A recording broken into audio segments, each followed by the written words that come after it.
Então, estamos continuando a lição aqui de Levítico, e hoje estamos na lição 3, e para lembrar os irmãos, Levítico tem a ver com aproximando-se de Deus. Então, no final de Êxodo, a gente vê que que o tabernáculo foi construído, que a presença de Deus desceu dos céus para estar com o seu povo, eles receberam a lei, isso era para ser um momento importante no desenvolvimento da nação, com a presença exclusiva de Deus, e isso tudo em preparação para entrar, começar a jornada rumo à Terra Prometida. E o livro termina com Moisés não podendo se achegar à tenda ali, aquela presença de Deus, e parece anticlimático.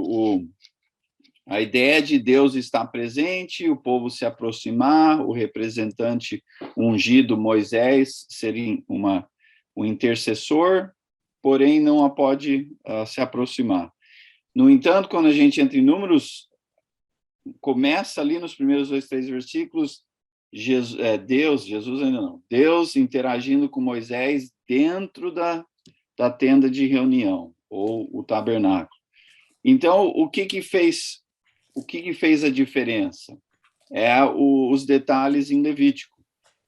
Levítico cria mecanismos que permitem a presença de Deus com um povo pecador, com um povo contaminado pela decadência do mundo. Então, Levítico, na verdade, é uma sombra do que Jesus vai fazer por completo. Então, Levítico faz em parte e de forma repetitiva, e o que Jesus vai fazer de uma forma, uma vez por toda, de uma forma completa. Então, Levítico tem essa função no decorrer da história bíblica rumo a Jesus. Inclusive, hoje, a lição vai se cobrir os capítulos 11 a 15, e vamos falar sobre essa ideia de ser impuro. Impuro não é uma palavra que a gente usa muito no nosso vocabulário do dia a dia, mas o que tem a ver com essa ideia de impureza e o problema disso? Para começar, precisamos entender a exclusividade de Deus, a santidade de Deus. Em Levíticos capítulo 19, versículo 1, nos lembra disso, onde está lá: disse ainda o Senhor a Moisés: diga o seguinte a toda a comunidade de Israel: sejam santos, porque eu, o Senhor, o Deus de vocês, sou santo. Não sei se vocês conhecem o Mauro Francisco, lá de Curitiba, ele gostava de ficar repetindo esse versículo aí, porque na mente deles queria dizer que Deus torcia para o time Santos. Não é correto, tá? Só para esclarecer a teologia aí, totalmente errado. Se Deus vai torcer para algum time, eu tenho confiança de que seria o Corinthians, mas tudo bem. Então, a ideia de santidade, a ideia de exclusividade. Alguns detalhes sobre essa palavra para ajudar a gente a entender a conversa de impureza. A palavra no hebraico, kadosh, que é traduzido para santo ou santidade, na verdade significa a ideia de separação, de exclusividade, de ser único entre um mundo de variedades. É algo que se sobressai. E Deus é isso. No mundo de deuses, reais ou imaginários, é indiferente, era o mundo antigo, era o mundo de deuses. Então, entre várias opções, Deus, Yahvé, Senhor Deus, é exclusivamente diferenciado. E por isso, Israel era para entrar numa aliança com esse Deus, exclusivamente uma aliança com Deus. Então, Deus, sendo santo, separado dos deuses, ele estava chamando Israel como um exemplo para as outras nações que estavam em aliança com os seus deuses, o que é ter um relacionamento exclusivamente com Deus. E para entrar nessa presença de Deus, nessa aliança de Deus, nesse relacionamento de Deus, as leis, os sacrifícios, tudo isso tornava possível, através de Levítico, ter esse íntimo relacionamento com Deus. Então, para se aproximar desse Deus, precisa de algum mecanismo que purifica o ser humano e permite se achegar a Deus. Então, essa santidade de Deus se expressava de forma simbólica. Roupas, instruções de alimentação, como vamos ver,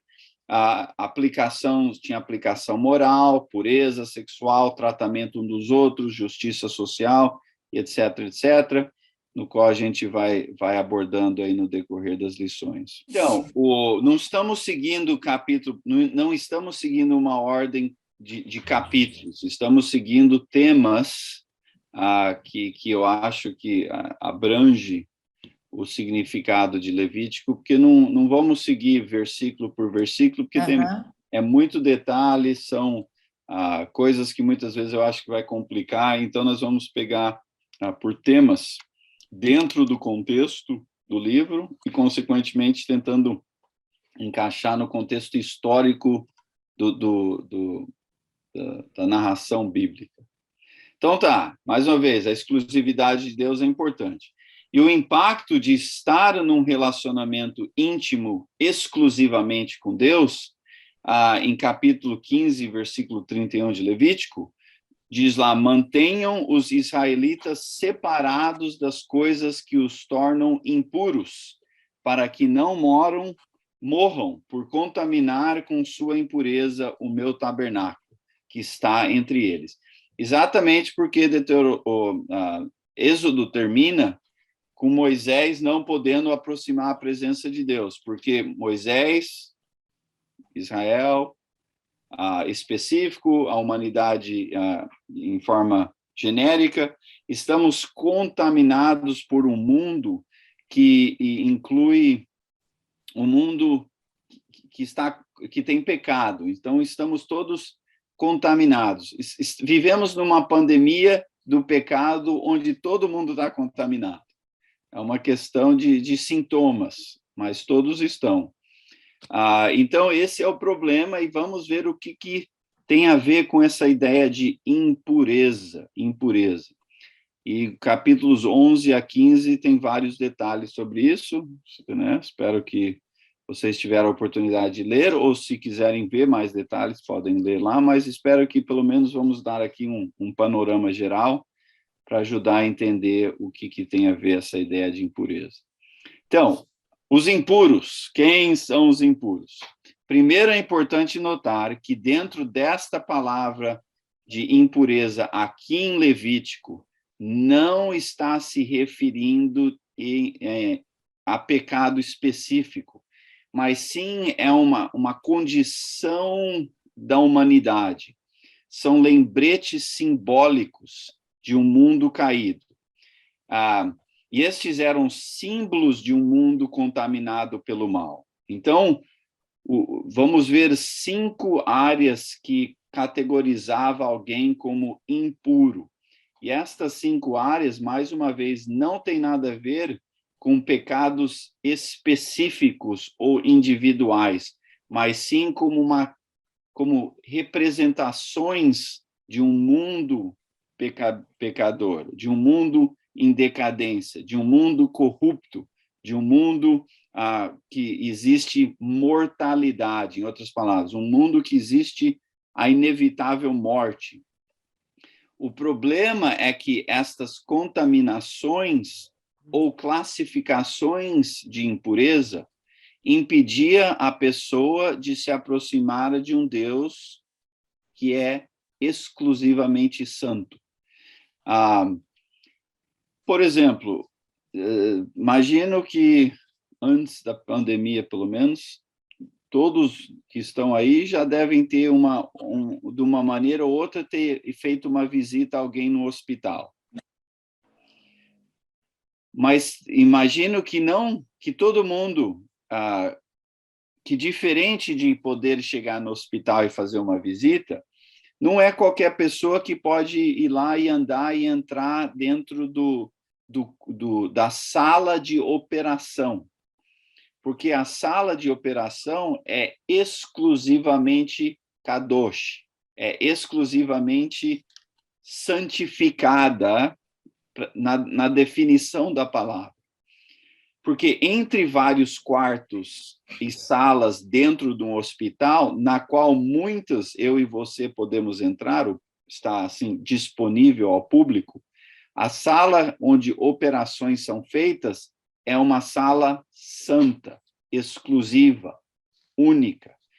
E parte do que faz aquela sala exclusiva é a necessidade de pureza, certo? A necessidade de não contaminação.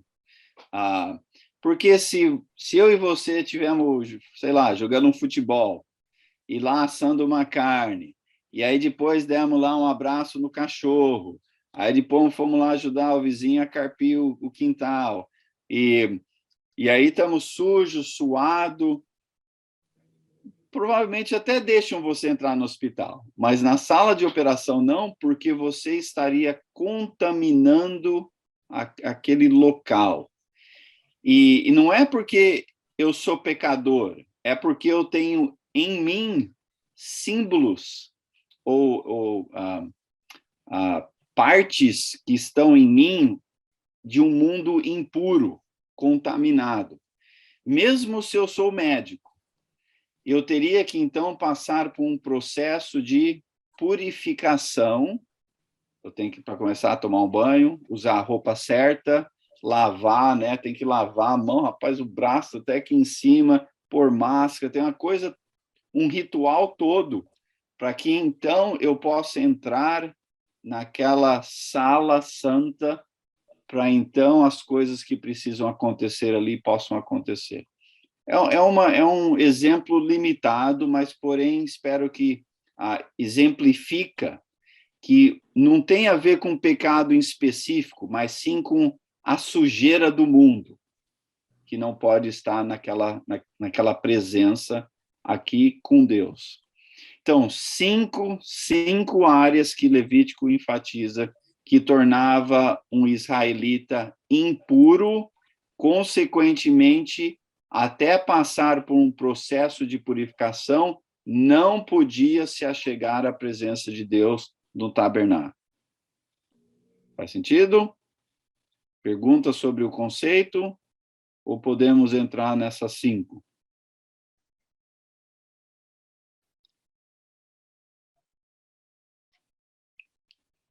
Beleza, vamos lá, então. Vai lá, Fábio. Acho que você vai explicar no decorrer da aula, mas um pouco mais de detalhe, essa impureza que não é exatamente pecado. Sim, não é pecado, são símbolos, essas 5 impurezas em específico, ou essas 5 categorias que te tornava impuro, são símbolos de um mundo pecador, símbolos de um mundo contaminado, símbolos de um mundo sujo, na qual, se você tem aquilo em você, tem que se purificar antes de, então, entrar na sala de operação, ou, nesse caso, na presença de Deus. Então, não é um pecado específico. Eu fugi com a vizinha. Tá, isso te afasta de Deus. Mas não é isso que está sendo categorizado aqui. A gente vai entrar na ideia de moralidade, mas isso em outra lição. Essas 5 categorias de impuro são algo bem específico. Então, número 1, restrições alimentares, capítulo 11. Não vamos ler a lista inteira, porque tem de tudo lá, desde morcego. Não pode pôr morcego no espeto, não pode fazer espeto de morcego. É um dos itens lá. Então, tem uma lista toda de um monte de itens que pode, não pode.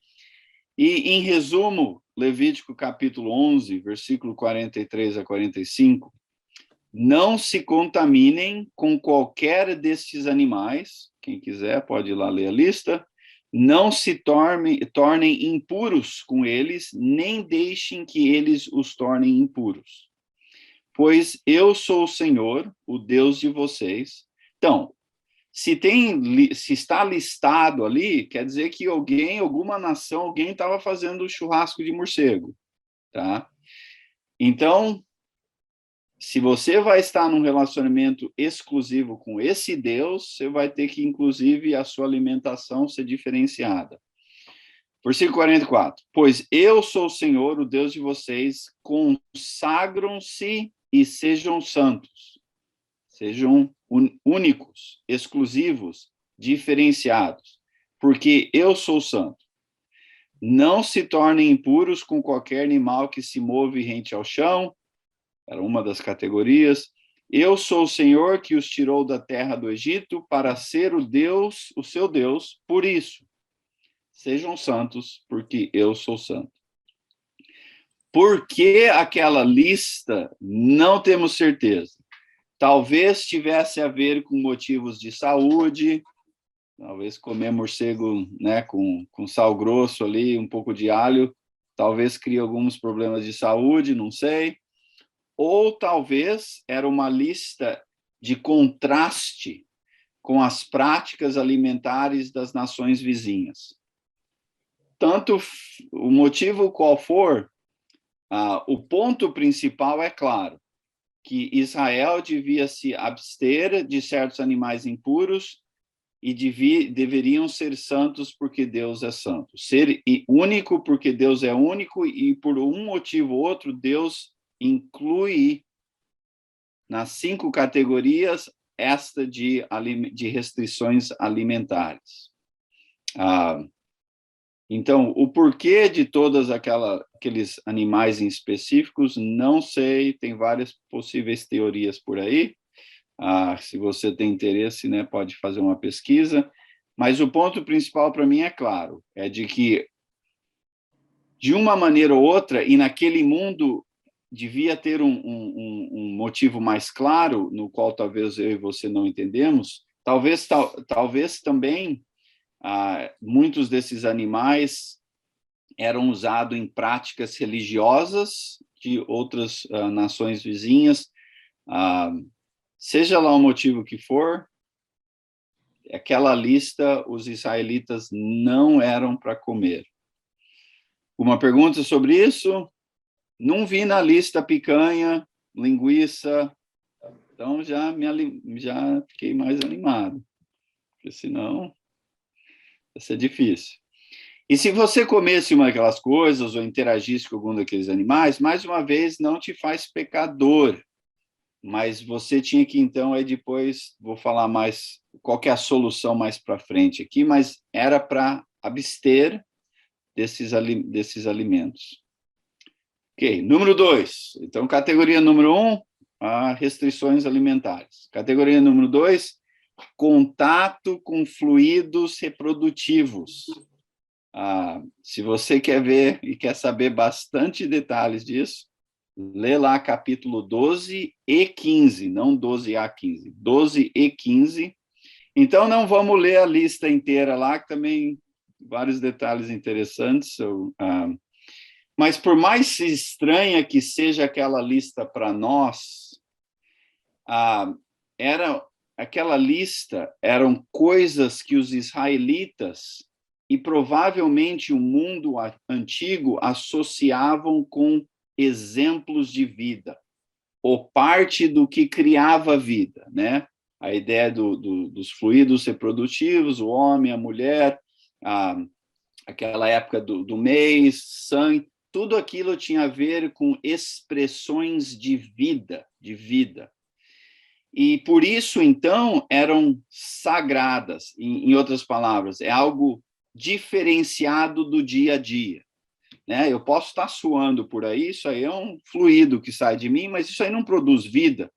Eu posso cuspir no chão, e você gospe no chão também. Isso não são fluidos que têm a ver com vida. Mas esses fluidos em específico, descritos em capítulos 12 e 15, tinha tudo a ver com vida, e por isso diferenciados.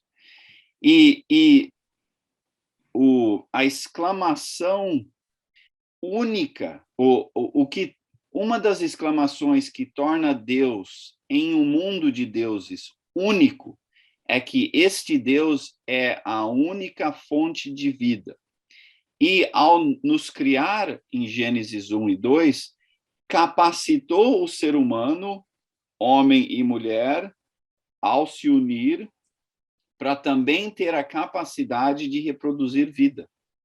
Então, isto é uma exclamação única de Deus, de ser a fonte de vida, mas Deus nos permitiu este poder, ou de refletir esta capacidade. Então, os fluidos que têm a ver com este processo era algo diferenciado, deviam ser considerados exclusivamente sagrados, e, consequentemente, tinham que ser tratados de forma única. Mais uma vez, aquela época do mês para a mulher, nada disso tornava você pecador. Tá? Nada disso era um ponto de pecado. Mas durante aquela parte, ao se envolver com aquilo, você não podia, naquele momento, se apegar à presença de Deus. Então, você estava por um tempo, e vamos falar mais com detalhes de o que você tinha que fazer para voltar à pureza, vamos dizer assim, mas até então, você não podia se aproximar à presença de Deus naquela condição particular, até passar por um certo processo, na qual nós vamos falar como resumo no final desses 5 aqui. Então, restrições alimentares e contato com fluidos reprodutivos. O Eni Júnior, você está falando sobre essa questão aí. Como é que você vê a questão no culto hoje que nós vivemos, na era? Irmãos de bermuda, de chinelo, camisa regata. Como é que você poderia ilustrar isso aí para a gente hoje? Não, então, essa ideia, o raciocínio que eu tenho ouvido quando esse assunto é mencionado é de dois. Um é que, já que estamos reunindo como uma comunidade que clama estar refletindo a exclusiva presença de Deus, que devemos, então, nos aproximar àquele momento com uma seriedade, uma reverência e, consequentemente, com o melhor de si. Então, que incluiria, né, eu vestir de forma mais séria e apropriada dentro do nosso contexto, né? Porque isso também, o que é sério e apropriado aqui, não é sério e apropriado lá na África, por exemplo. Então, tem essa possível variação, essas variantes, né? Para entrar aí com nossa pandemia, essas variantes. Eu acho que a ideia é interessante, né? Eu gosto da ideia de seriedade no sentido não de que eu tenho que estar assim com aquela cara séria, né? Mas de que é uma oportunidade abençoada de a gente, como uma comunidade, se aproximar de si e de Deus, né? Naquele momento ali, não que Deus não está presente em nós em outras maneiras ou em outras ocasiões, de que a gente deve, então, tentar o nosso melhor, levar com seriedade, reverência. Eu acho esse conceito bom, interessante. Mas se isso se reflete exclusivamente, ou até de forma, ou principalmente no que eu estou usando, né, qual que é a minha situação, né, o meu vestuário, Eu não sei se essa conclusão é necessária. Porque o outro lado do raciocínio, eu também tenho ouvido, é de que queremos criar um ambiente aconchegante, confortável e um ambiente acolhedor a pessoas que talvez não têm a capacidade de se vestir de uma maneira ou outra. Por exemplo, né, um exemplo mais extremo, um amigo meu, um colega de quarto na faculdade, acabou fazendo um trabalho missionário na Quênia, na África, trabalhando com jovens, crianças de rua. Então, numa vizinhança lá, talvez uma das mais pobres do mundo. E lá, rapaz, é assim, né? Tá todo mundo vestido de forma refletindo aquela situação. Então, eu tive a chance de pregar lá um domingo, não usei gravata, né? Não usei um paletó, porque estaria criando ali, aumentando a diferença econômica, né? Ou ressaltando a diferença econômica e provavelmente criando uma certa atmosfera de desconforto para aqueles que moram ali na rua. Então, eu acho que dá para ir com ambos os lados, né? A ideia de eu estar lá relaxado, assim, vou também aparecer de sunga, porque me deixa mais relaxado, e aí vou tomar ali, né, água de coco, e também não sei, né? Eu acho que aí é um exagero do conceito, mas eu acho que ambos esses argumentos têm uma fundação e faz sentido, e devem ser analisados e decididos dentro de cada contexto. A África, talvez uma coisa, talvez aí uma igreja de casa, na casa de algum irmão, lá no Nordeste, um calor violento, não sei se paletó seria necessário. Em comparação com Curitiba, por exemplo, que é uma condição um pouco diferenciada ali, e lá o pessoal se vestiu de uma forma um pouco mais business, não sei o que seria a palavra, um pouco menos relaxada, não sei se relaxada... Formal, mais formal. Mais formal, isso, obrigado, mais formal. Sem dúvida nenhuma, o que está sendo proposto aqui vai se alcançar de forma diferenciada em Jesus. O que está sendo... O que estamos abrangendo aqui não necessariamente tem a ver com a sua situação no coração, mas sim com uma situação externa. E o problema, o limite do que vamos ver aqui é que você podia ter um coração impuro, porém não ter feito nenhuma dessas 5 coisas e ainda se achegar à presença de Deus. Em Jesus, o que Jesus veio tratar é mais profundo do que Levítico está podendo abordar, que em Jesus, realmente, o que você leu em Tito, é para transformar o coração e não tanto tem a ver com a minha situação, né, alimentar, ou fluidos reprodutivos, ou doença de pele, como já vamos ver. Mas aqui em Levítico, ainda não está realmente transformando o coração dentro dessas 5 categorias. Eram situações externas simbolizando um mundo caótico, simbolizando um mundo impuro. E aqui, então, está criando o reconhecimento de que um mundo impuro te afasta de Deus. Ao progredir rumo a Jesus, um coração impuro realmente te afasta de Deus. E aí Jesus vai transformar de forma muito diferenciada e mais profunda do que essas categorias aqui estavam simbolicamente representando.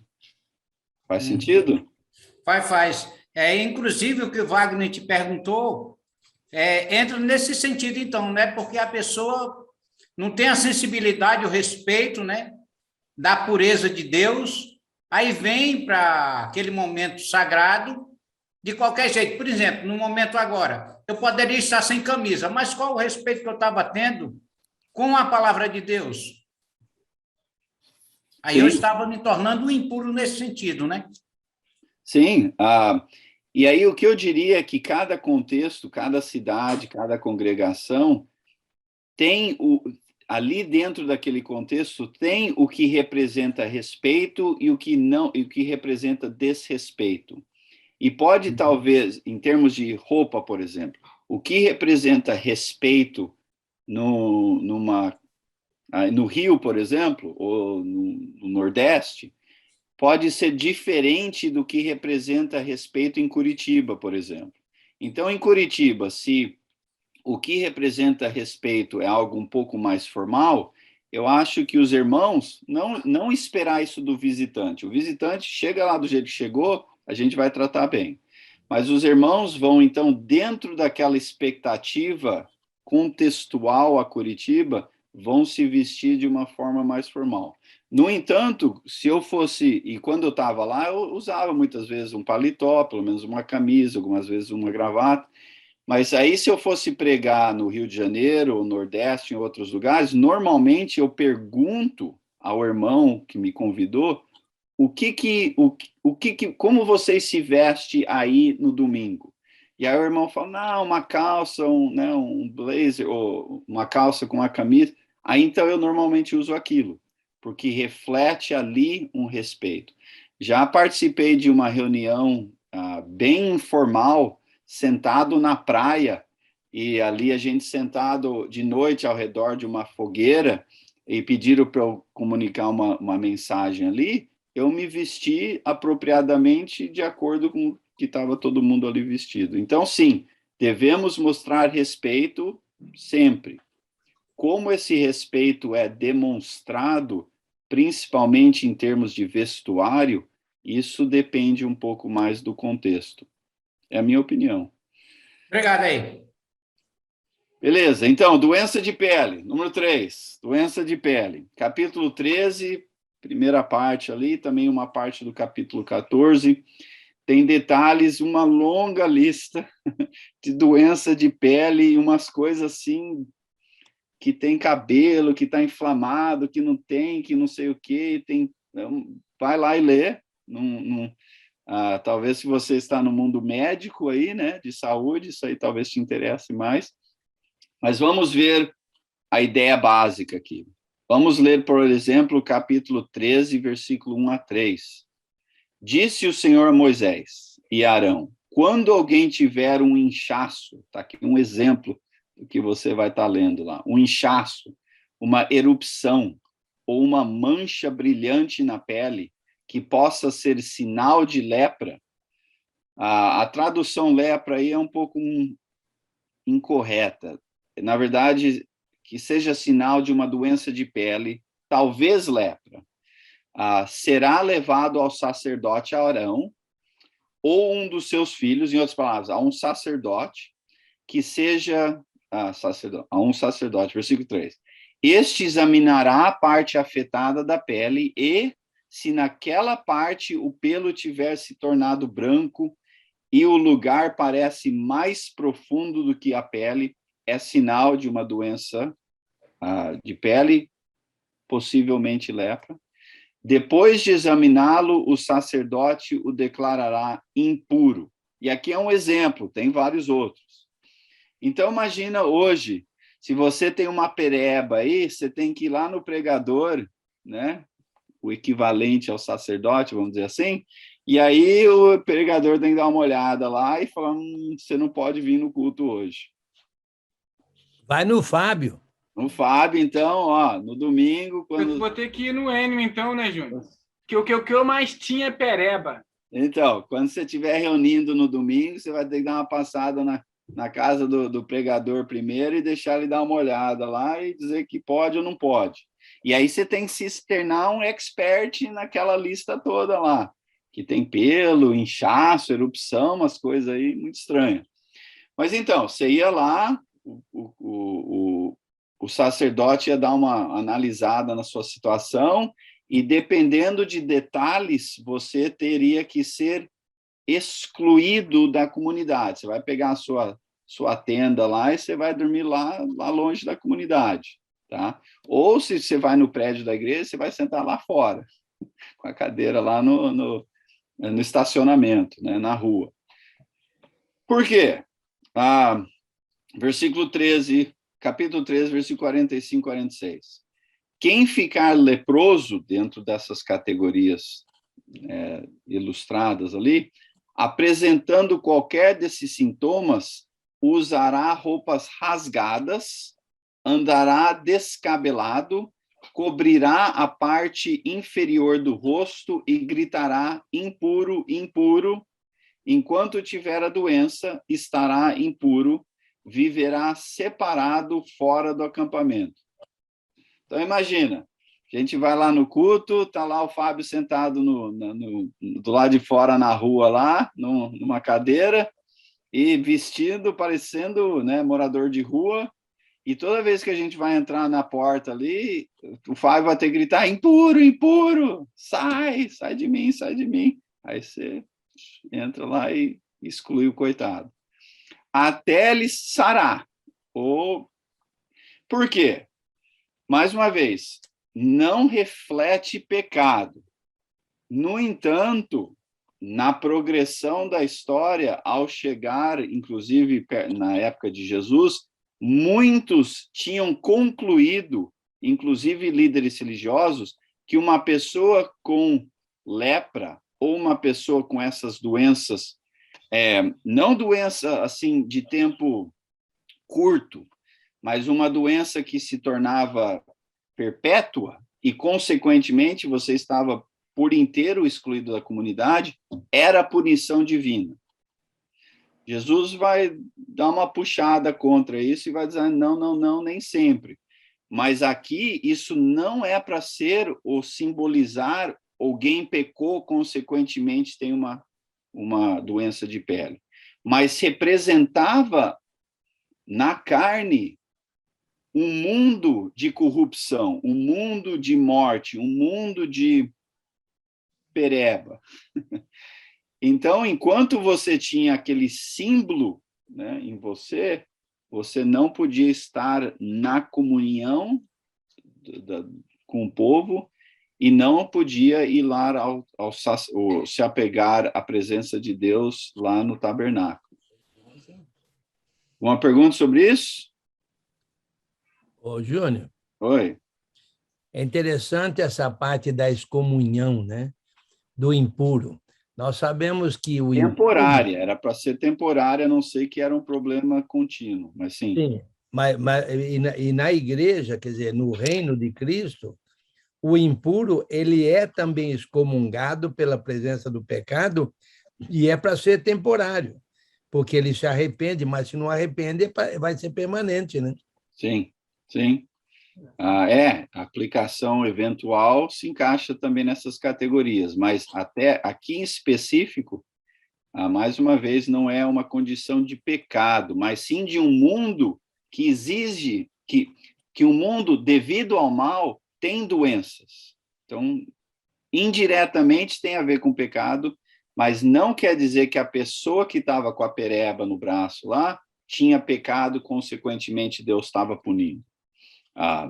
Então, você ia lá no sacerdote, ele analisava, decidia, e você tinha que ser excomungado por um certo período, sendo tratado, né, entre outras coisas, e, eventualmente, na esperança que você é curado, aí você teria que o sacerdote analisar mais uma vez, e aí você podia retornar. Então, tinha uma função também de saúde, que nem hoje, né? A gente entende esse negócio aí de se excluir, né? Por causa da pandemia, por exemplo. Você está com o vírus, você tem que se excluir da comunidade por um certo tempo, e aí você volta. Assumo que ninguém estava pensando que o Fábio pegou Covid porque ele é pecador. Né? Não tem essa correlação direta. No entanto, exige pandemia porque vivemos num mundo de pecado. Faz sentido? Vê a diferença? Ô, Júnior. Oi. Interessante, talvez você queira comentar um pouquinho sobre a situação de Jó, né? Então, Jó é uma situação, Jó é o inverso de um monte de coisas. Jó exatamente. Cria a situação de Jó é algo que meio que quebra essas categorias, e aí você fica lá meio perplexo, e os amigos de Jó vão tentar ficar enfatizando certas coisas que não estão se encaixando bem, mas a história de Jó é orquestrada de forma intencional para forçar o leitor a chegar a umas conclusões bem interessantes sobre Deus. Mas sim, a história de Jó é uma certa exceção a algumas dessas categorias aqui, mas, mais uma vez, de forma intencional, para criar um conflito mesmo na mente do leitor. E aí a presença de mofo, número 4. Opa, Josenias.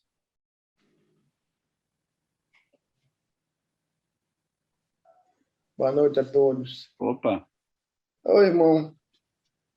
Trazendo essas coisas para o dia de hoje, como por exemplo, a lei foi feita, essas leis foram criadas para proteger o próximo. Exato, né? Uhum. Aí hoje, por exemplo, nós estamos vivendo diante de uma pandemia. Para poder exterminar, acabar com essa pandemia, foi criado o quê? A vacina. Uhum. E nós estamos vendo o resultado, né? Aqui no Brasil, por exemplo, tem lugares que a gente não pode entrar. Por exemplo, fui entrar hoje num restaurante para almoçar, eu tive que apresentar o certificado, a prova de que eu já tomei a terceira dose. Uhum. As doses, sou vacinado. Aí eu tive que apresentar para poder entrar no restaurante para almoçar. Aí eu pergunto, porque na igreja existe ainda algumas pessoas insistindo em não querer tomar a vacina. Não só na igreja. No Brasil, né? Aqui na Bahia, muita gente não quer tomar, algumas pessoas. E na igreja também está existindo isso. Como é que a gente pode resolver essa situação? Esse irmão essa pessoa que está na igreja, vivendo assim, nessa insistência de não querer tomar. E tem uns até que pede para a esposa ou o parente não também entrar no mesmo sistema dele, não tomar essa vacina. Uhum. Esse problema existe e a gente tem essa convivência aqui com isso e a gente sabe dessas coisas aqui em Salvador, na Bahia, né? E esse irmão está pecando, está desobedecendo a Deus. Como é que a gente vê essa situação aí? Explica aí, por favor. Ótimo. Estava esperando, acho que a pergunta do Wagner lá sobre fluidos reprodutivos ia ser menos problemática do que essa pergunta aí. Não, olha, irmão, aqui também é um problema intenso essa conversa aí. Até, sim, Vai passar pomada? um conflito bem intenso sobre tomar vacina, não tomar vacina, usar máscara, não usar máscara. E teve igrejas, inclusive, que tiveram dificuldade e problemas com dentro da própria congregação, porque uns insistiam, outros não queriam, e assim por diante. E sei de irmãos que acabaram até mudando de congregação por um extremo ou outro dessa conversa aí. Dentro da minha própria família, teve uns que tomaram e outros que não tomaram. Eu não vou dizer quem foi quem, mas então até dentro da minha própria família teve essa conversa. Eu tomei. Certo, então, e uns achavam, e tem motivos, né? Tem motivos. Motivos que abrangem um pouco da ciência, tanto de um lado ou do outro, motivos que, na minha opinião, tem mais a ver com outras coisas também, não só a ciência, né?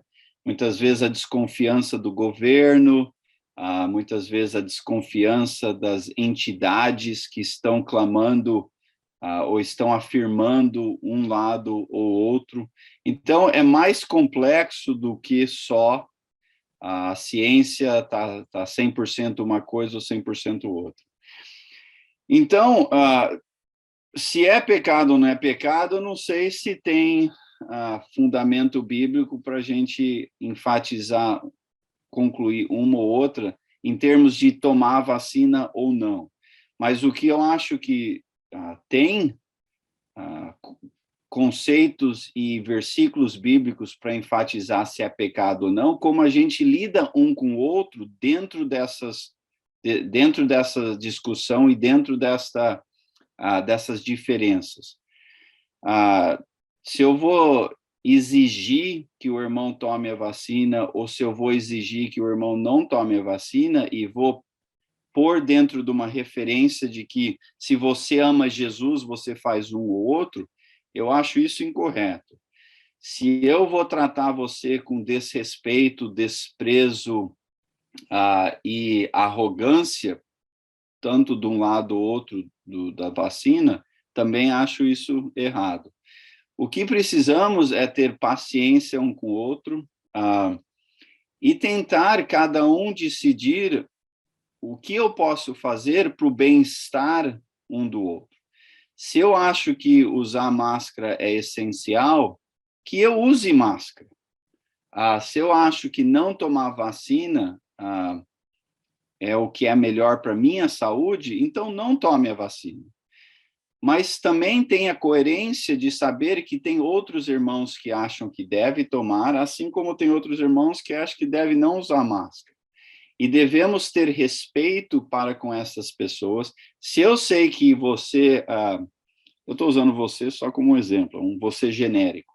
Se eu sei que você ou um irmão na igreja, ou irmãos na igreja, estão não vindo, não retornando ao culto por medo do Covid, e se eu usasse máscara, eles voltariam, eu uso uma máscara. Não prefiro usar uma máscara, mas uso. E aí vou tomar outras. Se eu acho que não tomar vacina é o melhor caminho para mim, eu também tenho que ter coerência de que isso vai ter certas repercussões. Por exemplo, eu posso acabar não indo num restaurante por um bom tempo. E está ciente que... Mas a pessoa que entra lá na mídia social e fica, nossa, numa campanha para você decidir uma coisa ou outra, e fica pondo versículos referindo que se tomar vacina, você ama Jesus, se não tomar vacina, você ama Jesus. Eu não acho que isso promove nada positivo. Eu acho que isso só instiga e intensifica a desunião. Eu acho que o mal está mais em cima de... Eu não sei se Satanás está nem aí se toma vacina ou não toma vacina, mas ele está bem animado quando a gente tem grande discussão e briga sobre esse assunto ou qualquer outro. Então, não sei se eu posso dizer com nenhuma coerência e afirmar de forma justa a história bíblica de que tomar vacina ou não tomar vacina é o que Deus quer de nós. Mas tenho certeza de que Deus quer que temos paciência, compaixão, respeito e amor um com o outro, mesmo dentro dessas diferenças aí. Ok, então, vamos lá, que estamos com o tempo curto. Presença do mofo. A comunidade de Israel deveria estar vigilante de forma intensa na disseminação de mofo e agir rapidamente para que isso não se espalhasse. Por exemplo, Levítico capítulo 13, versículos 50 a 52. O sacerdote, mais uma vez, é o coitado que tem que ir lá examinar as coisas. O sacerdote examinará a mancha e isolará o objeto afetado por 7 dias. Vamos dizer que você tem mofo na sua casa. No 7º dia, examinará a mancha e se ela tiver se espalhado pela roupa, ou pela peça tecida, ou entrelaçada, ou pelo pedaço de couro, em outras palavras, seja lá onde está esse mofo, qualquer que seja o seu uso, o mofo é corrosivo. O objeto está impuro. Ele queimará a roupa, ou a peça tecida, ou entrelaçada, ou qualquer objeto de couro que tiver a mancha, pois o mofo é corrosivo, o objeto será queimado. Intenso. Você está com um mofo na sua roupa lá, se der para lavar e dar um jeito, ótimo, mas se voltar, ou se aumentar, tem que jogar fora e pôr fogo. E na residência, e na minha casa? Levíticos 14, começando no 39. No 7º dia, se tiver mofo, você dá uma limpada, se espera uma semana. Uma semana depois, volta o sacerdote para examinar se o limpar funcionou. Então, se no 7º dia voltar a examinar a casa, se as manchas se houverem espalhados pelas paredes da casa, ordenará que as pedras contaminadas pelas manchas sejam retiradas e jogadas no local impuro fora da cidade. Se as manchas tornarem a alastrar-se na casa depois de retiradas as pedras e de raspada e rebocada a casa, o sacerdote irá examiná-la e as manchas se espalharam pela casa, é mofo corrosivo e a casa está impura. A casa tem que ser demolida, as pedras, as madeiras e todo o reboco da casa, tudo será levado para um local impuro fora da casa. Zerar a sua casa. Se mofo aparecer, se limpar, tentar tirar, se voltar, tem que demolir. Nossa, que intenso! Que intenso! Mas no Brasil, aí, se for fazer isso, não tem uma casa de irmão aí que vai sobrar. Brasil, rapaz, a água entra para uns lugares aí, do jeito que as casas são construídas, tá sempre aí um mofo, algum canto, né? A minha esposa, ela tá no mundo aí de saúde, e ela estava fazendo um curso, inclusive, sobre o efeito de mofo na saúde da pessoa. E quando a pessoa chega, se a pessoa está exposta continuamente a mofo, ela pode estar, o mofo acaba se alojando no corpo de forma tóxico, e os efeitos colaterais são muitos, e por um tempo até você tirar o mofo, e não mofo... Desintoxicar. Desintoxicar, e que o mofo pode abranger, mexer com o cérebro, sistema imunológico. Cara, ela estava lendo os negócios para mim lá, é triste. Então, aparentemente, creio que também por motivos de saúde, mofo tinha que ser lidado de forma intensa, e também representava o problema de um mundo de corrupção, um mundo contaminado. É para ser simbolicamente, era uma situação de saúde, também era um símbolo do que o mal faz. Ele entra um pouquinho, vai crescendo, você tem que, de forma intensa, remover o mofo, assim como também o mal da sua vida. Então, bem interessante.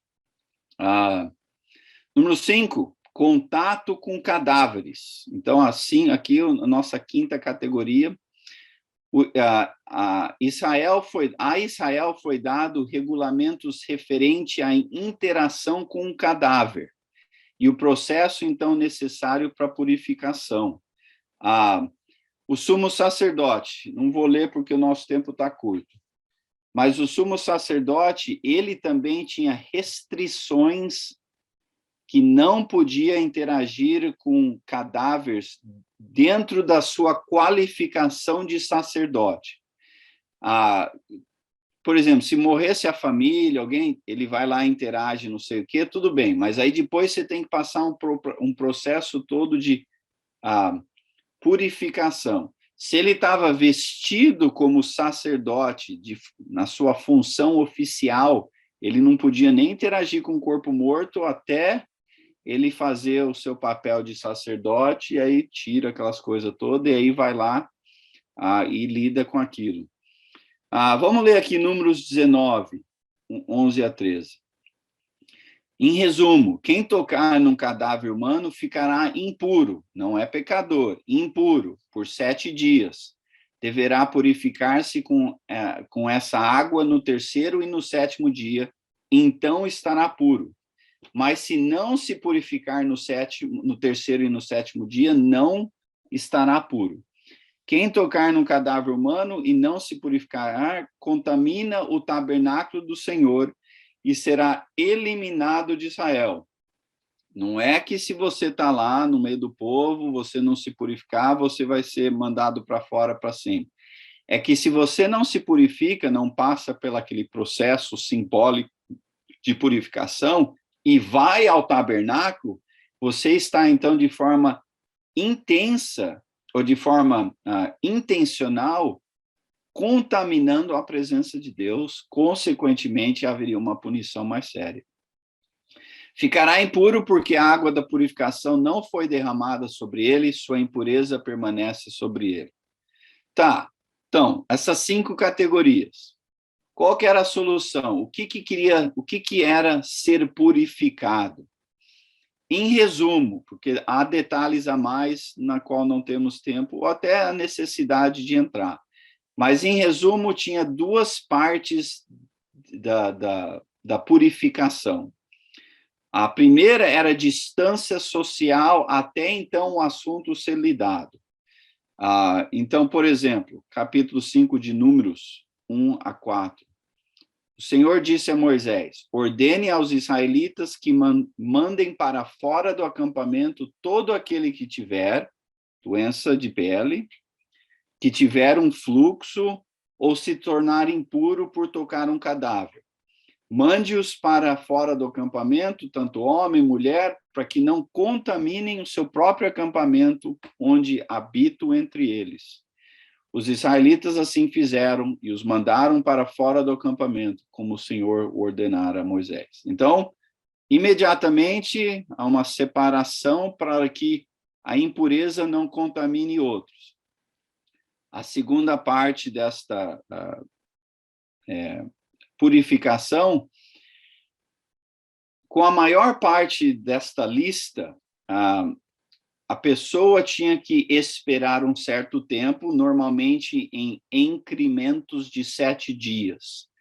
E durante esses 7 dias, ou depois dos 7 dias, você tinha que ser visto e possivelmente liberado pelo sacerdote, talvez sobre o mofo, ou talvez sobre o problema da pele.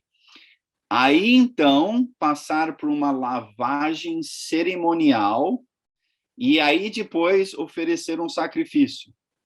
Aí você podia, então, voltar à comunidade.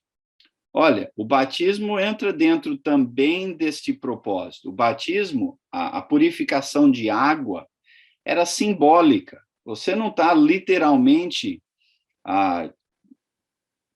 tirando a morte de você, né? Você interagiu lá preparou o corpo para um funeral, e aí você tem que esperar um certo tempo, passa por uma lavagem cerimonial, mas simbolicamente você está purificando categorias que representam um mundo contaminado. Em Jesus, no batismo, isto é algo muito mais cósmico e profundo, porque aí tem uma função espiritual ao real problema do mundo, que é a presença do mal em nós e em um ao outro. A santidade de Deus conosco. Isso tudo, que nem eu disse, tem um resumo, ou não resumo, tem um auge na presença de Deus conosco, que é Jesus. Aqui Deus estava com o povo simbolicamente no tabernáculo. Consequentemente, 5 categorias ilustratórias de um mundo corrupto que não podia se apegar à presença de Deus. Então, você passava... Eram lembretes. Toda vez que eu tinha que ir lá me lavar, que toda vez que eu tinha que ir lá, o sacerdote checar minha pé, isso me lembrava, assim como a minha família e a minha comunidade, que vivemos num mundo que está tentando nos contaminar. E também me lembrava que Deus quer estar comigo, mas há uma necessidade de purificação. Em Cristo, isso tudo está alcançado de forma completa. 3 exemplos rápidos, que eu encorajo você voltar a ler em mais detalhes, mas que eu quero mostrar como Jesus quebra essas categorias por ser Jesus, por ser Deus conosco. Em capítulo 8 de Mateus, ele interage com um homem que está com lepra, ou uma doença de pele. E Jesus aqui, são 4 versículos só, é uma história bem rápida. Tinha lá uma pessoa com problema de pele, se aproxima a Jesus, ele se ajoelha, diz, Senhor, se quiseres, pode purificar-me. Jesus purifica, olha que situação alegre. Tá, mas é muito mais profundo o que está acontecendo aqui se você põe em comparação com o que acabamos de ver em Levítico. De que Jesus aqui está, de forma prática, personificando o sacerdote, porque essa pessoa vem a Jesus não só para ser avaliado, mas aqui ele vem a Jesus também para ser curado. Então, Jesus aqui está personificando o sacerdote e mais. E aonde o sacerdote avaliaria, ó, amigo, você está com lepra mesmo, volta lá para a sua distância social e deixa eu te ver em 7 dias. Jesus aqui toca ele, Jesus põe a mão nele, o que o sacerdote não faria, porque então ele também se contaminaria. Então Jesus põe a mão nele e cura. Então está quebrando uma categoria aqui intensa. As pessoas ao redor de Jesus nesse momento estariam assim, né? Não toca nele, Jesus, foge. Mas Jesus, a presença da lepra não contamina Jesus. A presença de Jesus purifica esta pessoa. A impureza não contamina Jesus. A presença de Jesus, por ser Deus conosco, purifica essa pessoa. E aí, em Mateus capítulo 9, há 2 histórias contadas juntas ali. A primeira, uma dessas histórias é que, lembra, Jesus está no meio do povo ali, e chega a ele um representante, um dos dirigentes da sinagoga, que está com uma filha doente. Jesus diz que vai lá à casa deles. Quando Jesus chega lá, a menina já está morta.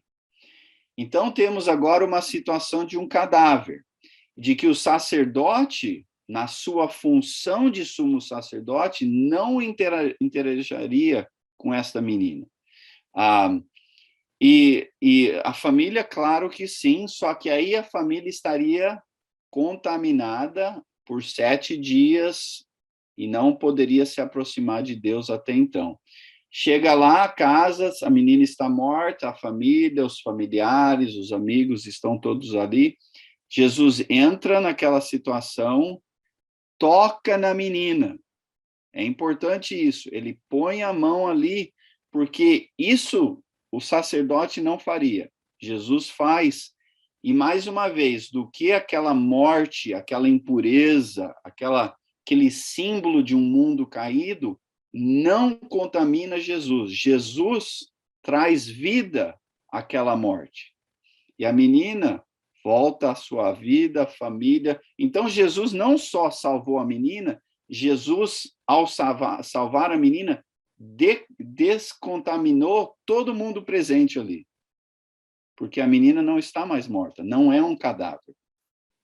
E dentro dessa história, no meio da história, lembra lá que tem uma multidão, Jesus está tentando ir à casa de Jairo, se eu não me engano, e uma moça, uma mulher que estava sofrendo por um fluxo, né, um problema, um fluido reprodutivo por 12 anos. 12 anos contaminada, 12 anos excluído da comunidade, 12 anos ninguém, assim, todo mundo tentando evitar a moça. E diz que ela gastou tudo o que tinha na mão dos médicos e a situação dela só piorou. Ela toca no manto de Jesus porque ela não quer contaminar o Rabi, não quer contaminar Jesus. Jesus para a situação ali, para a multidão, chama a atenção à moça E aí diz a ela, minha filha ou filhinha, paz a você, a sua fé o curou. Então, mais uma vez ali, são 3 categorias das 5. E Jesus, a presença de Jesus como Deus conosco, não é contaminado, ele traz purificação. Então, é como se Deus saísse do prédio, né, ou do tabernáculo, e fosse às pessoas contaminadas para descontaminá-los. Então, é uma imagem muito linda aqui no que Jesus está fazendo com essas situações. Espero que isso deixe um panorama aí, e que, claro, em Jesus isso leva a um nível muito diferenciado. Viu, Jônio? Opa! Nós temos medo do leproso, né? Medo até de tocar nele. Jesus tocava, né? E curava. E nos cura até hoje, né? Muito bom. Sim. Um ponto, talvez uma prática, uma aplicação prática. Durante, acho que a década de 90, se não me engano, a AIDS virou algo assim, entrou no foco da mídia, né? E tinha, assim, muitas das pessoas com AIDS, indiferente de como pegar o AIDS.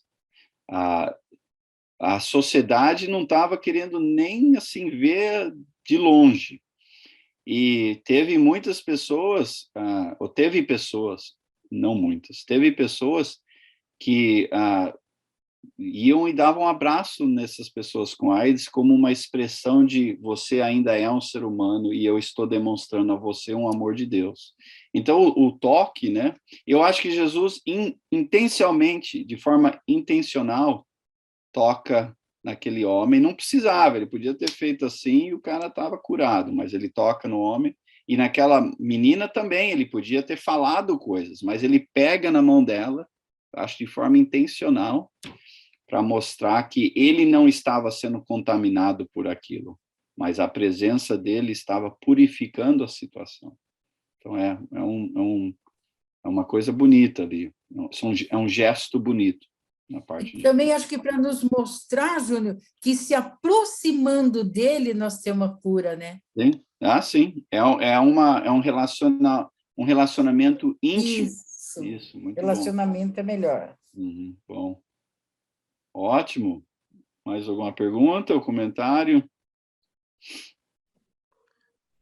Irmão Enio Júnior, muito boa a aula, é bastante aprendizado para mim. Naquela pergunta do irmão sobre a vacina e a aula no contexto geral, uma coisa que eu sempre aprendi com os irmãos, os decanos da mensagem, e procuro fazer. Em qualquer situação que eu me encontre, eu tente descobrir no Novo Testamento qual seria o procedimento de Jesus. Se eu encontrar escrito no Novo Testamento, esse deve ser meu procedimento, esse deve ser o nosso procedimento. Então, se tivermos dúvidas em qualquer situação, tente imaginar e ler, buscar na Bíblia como Jesus se portaria diante daquela situação. Sim. Julgaria, não julgaria, o que faria? Então, muito bom.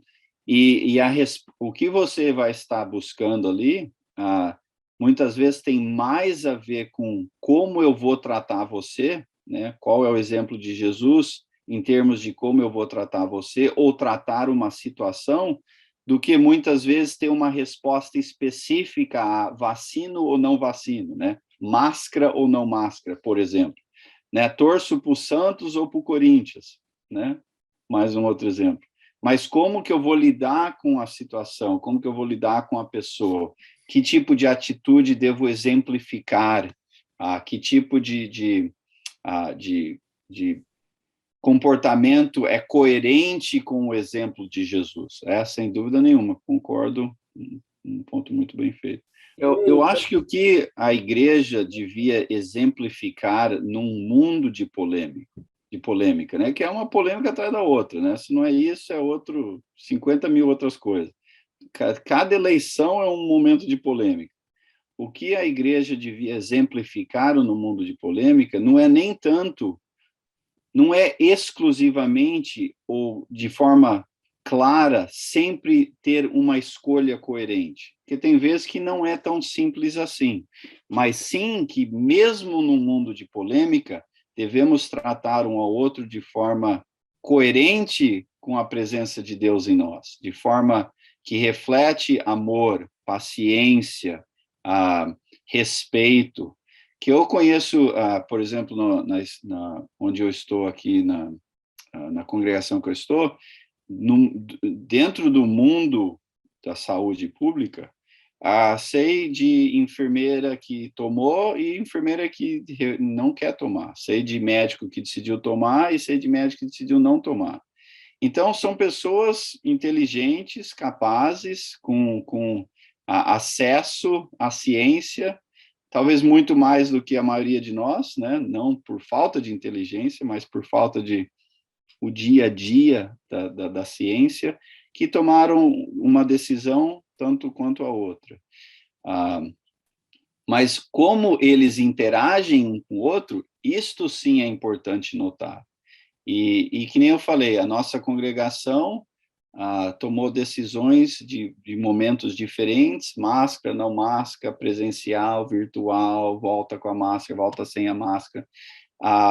E, inclusive, acomodamos aos que ainda preferem não estar numa situação onde todo mundo está sem máscara. A gente tem uma sala ali que está passando o vídeo do que está acontecendo presencial do outro lado da sala, e as pessoas ali podem sentar com máscara.